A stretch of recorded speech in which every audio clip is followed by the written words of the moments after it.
വടി കൊടുത്ത് അടി വാങ്ങാന്ന് പറയില്ലേ, ആ ഒരു അവസ്ഥയാണ് ഇപ്പോൾ എനിക്കുള്ളത്. എൻ്റെ മോൻ ഇന്നലെ എന്തോ കാര്യത്തിന് പിണങ്ങിയപ്പോൾ ഞാനതൊന്ന് ഒത്തുതീർപ്പാക്കാൻ വേണ്ടി വെറുതെ ഒന്ന് പറഞ്ഞതാണ്, നാളെ എന്തെങ്കിലും മിഠായി ഉണ്ടാക്കി തരാമെന്ന്.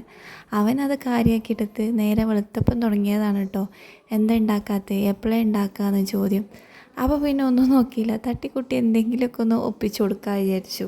അങ്ങനെ നെയ്യൊന്നുമില്ല, അപ്പോൾ നെയ്യൊന്നുമില്ലാതെ ഒരു തട്ടിക്കൂട്ട് പാൽക്കോവ പോലൊരു മിഠായി ഉണ്ടാക്കാമെന്നാട്ടോ വിചാരിച്ച്.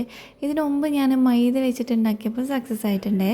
ഇതിപ്പോൾ എൻ്റെ കയ്യിൽ കടലമാവ് ഉണ്ടായിരുന്നത്, അപ്പോൾ ഇല്ലതുകൊണ്ടൊന്ന് ഒത്തീർപ്പാക്കേണ്ട വിചാരിച്ചിട്ട് ഉണ്ടാക്കിയതാണ്. പക്ഷേ സക്സസ് ആയോ ചോദിച്ചാൽ ഒരു 95% ഓക്കെയാണ്. ആ ഷേപ്പിൽ അങ്ങ് ഇങ്ങനെ കട്ട് ചെയ്ത് കഴിക്കാൻ പറ്റുന്ന ഒരവസ്ഥയല്ലായിരുന്നു കേട്ടോ. എന്തായാലും നല്ല സോഫ്റ്റാണ്, നല്ല ടേസ്റ്റും ഉണ്ടായിരുന്നു. ആ കാണുന്ന കുഞ്ഞിക്കൈ എന്തായാലും ഇത് തീർത്തിട്ടുണ്ട് കേട്ടോ. നല്ല ടേസ്റ്റൊക്കെ ഉണ്ട്. പക്ഷെ നമ്മൾ ലുക്ക് നോക്കണ്ടല്ലോ, ലുക്കൊന്നല്ല പ്രധാനം, ടേസ്റ്റ് അല്ലേ. അപ്പോൾ ഓക്കെ.